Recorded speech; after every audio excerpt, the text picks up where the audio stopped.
Good morning, good afternoon, and good evening, whatever time of day you are watching. Thank you for joining me.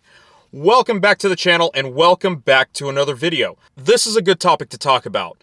I've been getting a lot of questions about this, and I think this needs to be addressed so I can help everybody at once. And I'm going to apologize right now for any inconvenience you guys may have had. So any of you that watched my recent exterior LED full install, and you installed these for your turn signals, well, I haven't been having issues with them.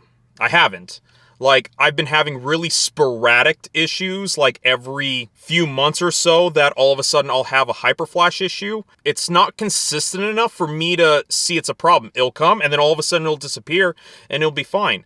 But it seems like a lot of you that have purchased these specific ones have had issues with them. And again, I apologize. Like, I had no idea a lot of people were going to have issues with these, and I'm sorry. I really do apologize for that. I know that it's a huge inconvenience. You took apart almost your front end just to install all the LEDs that I recommended for you. I wanted to make sure I addressed this, and I bought other switchback LEDs because those are the ones I wanted to use. These have been great. They've worked for me. I want to show you guys that I'm testing them, and if you are still having issues with these, that I have a couple other options for you. So I think, yeah, we should get into it. So here is the switchback lace fit LED that's installed for my turn signals. So here it is installed. I've been running them, but let's do a quick test. I want to do this all in one shot so people don't think I'm crazy. But I'm going to turn on the car. So let's see what the car says. Stop beeping. Accessory, ignition, and is it going to tell me it's out? Front turn signal is out. You guys see that? All right, so it's blinking. I'm getting hyperflash, as I'm sure a lot of you are getting hyperflash. But let's walk over here.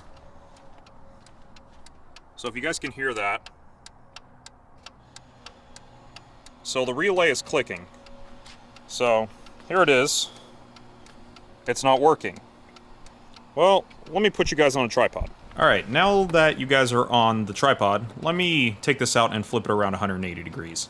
So all of a sudden it starts working, but right about here it double flashes. The car registers that there's a new bulb. So as you can see, it's now working. So let's go double check.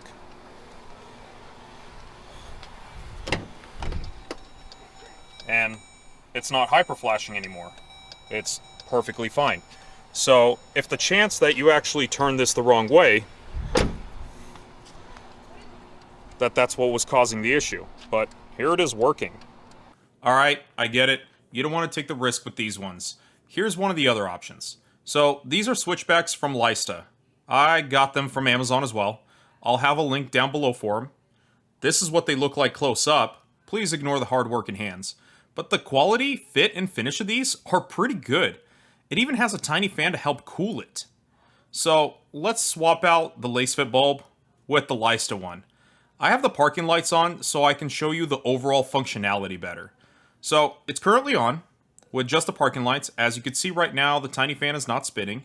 But let me go inside the Jeep and show you how the turn signal reacts to it. I'm doing this all in one shot to show you that they actually work in the Grand Cherokee. Alright, the turn signal's on. I know it's kind of blurry, just give it a second. Right there, you can see it's flashing normal. Now, let's go back to the bulb, and it's flashing normal as well. The way these work is that the white LEDs shut off, and then the ambers begin to flash. Here's a closer look at it while the turn signal is on. But when it turns off, the amber LEDs shut off, and it takes a second for the white LEDs to come on. Now, let's shut these off, and let's swap them out with a different set. So these are from Cinetech USA. I also bought them on Amazon, link down below, but I wouldn't recommend them. They look and feel great, but the terminals are terrible. Here's what I mean. The Cinetech terminals are super thin when you're comparing them to the lace fit and the Leista terminals. Also, when inserting them into the socket, the fitment is so bad that they may fall out when you hit a speed bump. But let's put them in anyway. You probably want to see how these work too. So again, I have the parking lights on, and this is all one take with no fancy camera tricks. Let's turn them on and see how they work. This time, I'm going to reach in through the window because big brain moves. Alright, the turn signal is on. I apologize for all the darkness, but it will clear up. And these are not hyper flashing either. Let's double check just to make sure that the bulb is working. And it is. Great. Now let's take a closer look. So these operate just like the Leista bulbs. The white LEDs are off when the ambers are flashing, and when the ambers stop flashing, it takes a second for the whites to come back on. Now let's see them all together. Alright, here are all the switchbacks and what they look like in the housings. As you can see, the lace fit bulb still has the whites on, while the other two don't, and that may be the reason for all the problems. As far as I know, all these worked, but I'll use the Leista ones for now, while I'm waiting for those new headlights to come in. And that's it. Thanks for watching.